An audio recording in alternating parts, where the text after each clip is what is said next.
کہ پنکی پیرنی نے کرپشن کی, فراگوگی نے کرپشن کی, یا اس سے پہلے یہ لوگوں کی جیبوں پہ ڈاکہ ڈالتا تھا. یہ ساری چیزیں اس وقت کے انٹیلیجنس ادارے کہاں تھے؟ کیا صادق اور امین کا سرٹیفکیٹ دیتے وقت ثاقب نثار کے علم میں نہیں تھا کہ یہ پلے بوائے ہے؟ پھر مجھے یہ بتایا جائے کہ اس کے پینڈنگ کیسوں کا فیصلہ آج تک کیوں نہیں ہو رہا؟ یا اس کی بیٹی کا جو کیس ہے وہ کہہ دے آ کے کہ یہ میری بیٹی نہیں ہے, وہ آ کے کہہ دے کہ یہ میری بیٹی ہے. کسی نے روکا؟ کوئی ایک بات تو ہے نا. بندی کی گئی وہ جنرل حمید گل نے کی اور عمران خان کی شکل میں اس کو لانچ کیا گیا. 2014 میں ایک دوسری جھلک آئی اور جو سرپرستی کر رہا تھا اس وقت کا بندہ وہ بھی آپ کے علم میں ہے.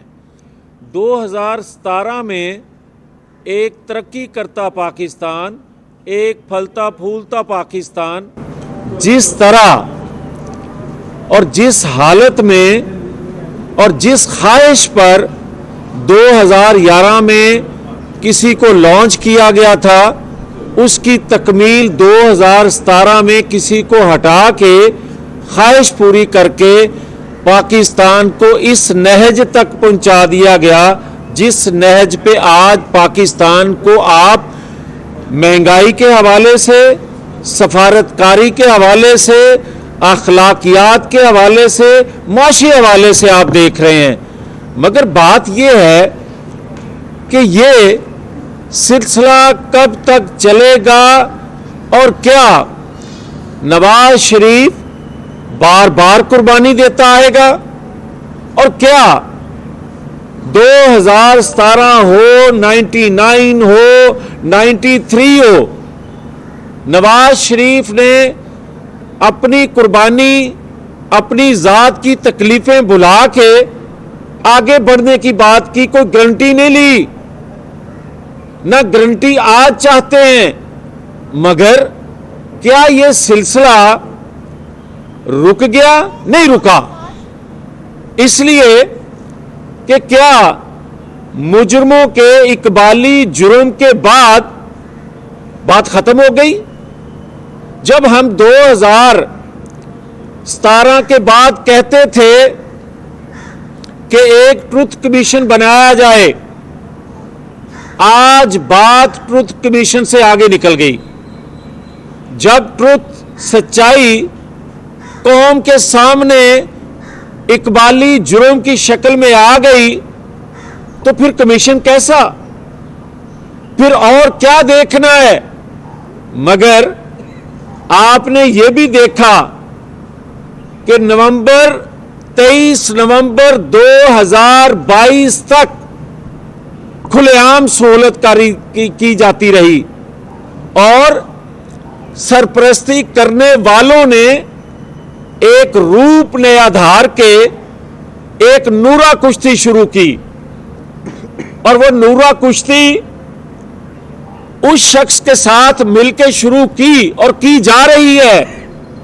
وہ یہ کہ ایک بندہ, ساری دنیا کہہ رہی ہے کہ اگر آپ حکومت نہ لیتے تو اس بندے کو کوئی امیدوار پاکستان میں نہ ملتا.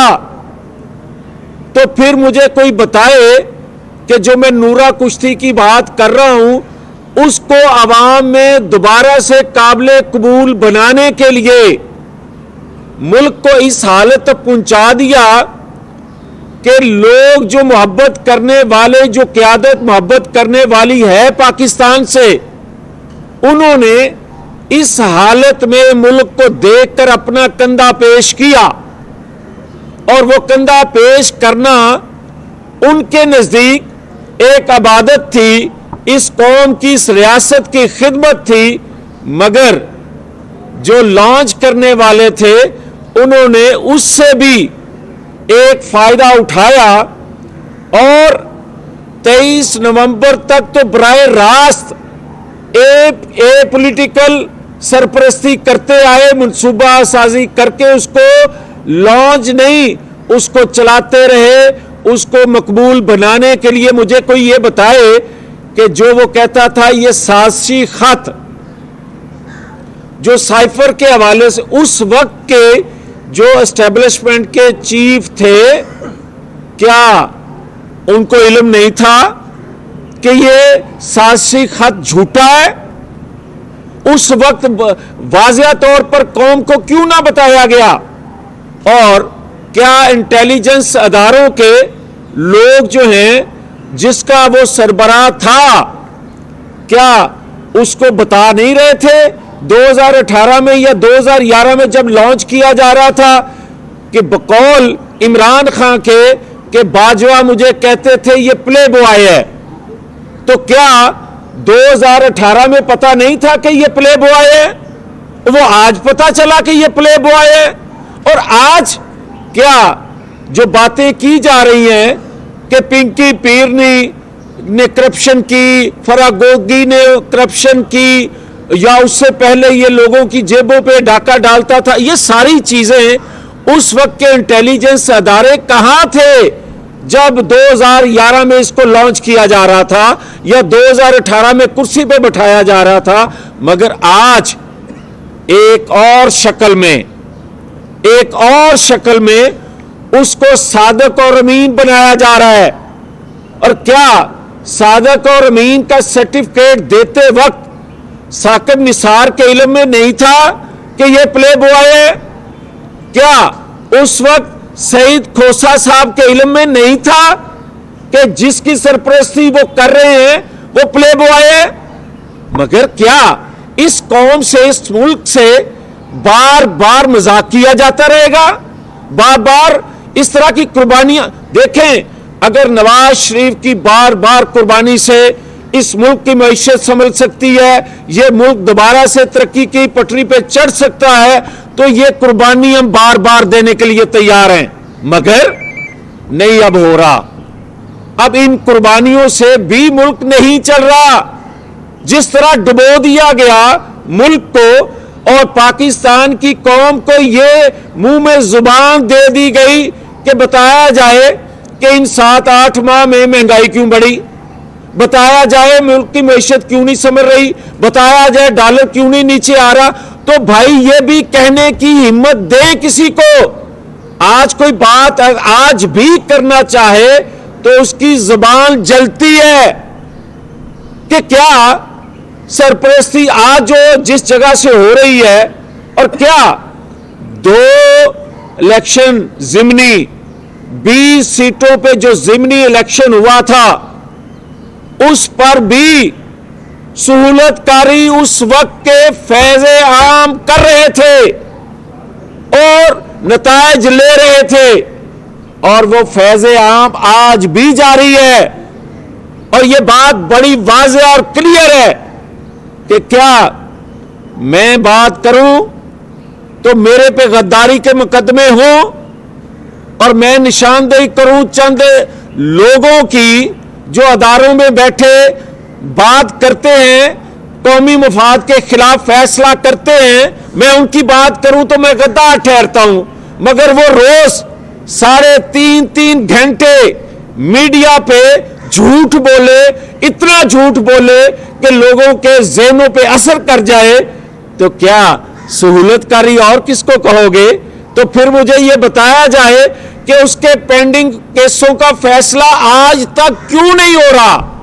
پھر مجھے کوئی بتائے کہ کیا توشہ خانہ فارن فنڈنگ کیس یا اس کی بیٹی کا جو کیس ہے وہ کہہ دے آ کے کہ یہ میری بیٹی نہیں ہے، وہ آ کے کہہ دے کہ یہ میری بیٹی ہے، کسی نے روکا؟ کوئی ایک بات تو ہے نا، یا نہیں ہے یا ہے، وہ اس کا اقرار نہ کرے، آج تک نہ کرے، آج تک جواب نہ دے، تو پھر میں کس طرف دیکھوں؟ اس لیے یہ میں بات کر رہا ہوں کہ نواز شریف قربانی نہیں دے گا۔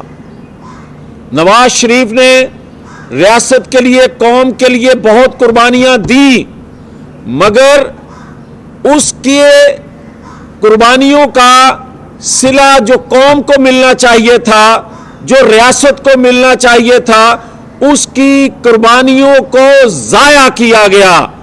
آج وقت ہے کہ جو اقبالی جرم کر رہے ہیں، جو کردار 2017 کے تھے، ان کے اقبالی جرم کرنے سے ریاست کا، قوم کا جو نقصان ہوا ہے اس کا مداوع نہیں ہو سکتا. اس کا مداوع یا پاکستان نے آگے چلنا ہے، جو کہ انشاءاللہ چلے گا. اس کے لیے ضروری ہے کہ ان کو کٹہرے میں لایا جائے. اس کے لیے ضروری ہے کہ ان خاص طور پر 5 کرداروں نے جو 2017 میں کردار ادا کیا، ان کی جیبوں سے اگر پیسہ نکال کے پاکستان کے خزانے میں رکھ دیا جائے تو مالیاتی اداروں سے نئے کڑی شرائط پر ایگریمنٹ کی ضرورت پیش نہ آئے. اس قوم کو جتنی کرپشن، جتنا لوٹا ہے 2017 سے پچھلے 2022 کے 23 نومبر تک جو کچھ لوٹ لیا، جس نے لوٹ لیا، وہی پیریڈ جو ہم تو حساب دیتے ہیں نا، ہم سے پھر حساب لینا لے لیں. مگر خدا کے لیے یہ جو 5 کردار ہیں جنہوں نے ریاست کو اخلاقی طور پہ، ریاست کو سفارتی طور پہ، ریاست کو معاشی طور پہ، ریاست کو مالی طور پہ جتنا نقصان پہنچایا ہے، اگر ان کی جیبوں سے وہ نکال لیا جائے تو پاکستان کو اس بھون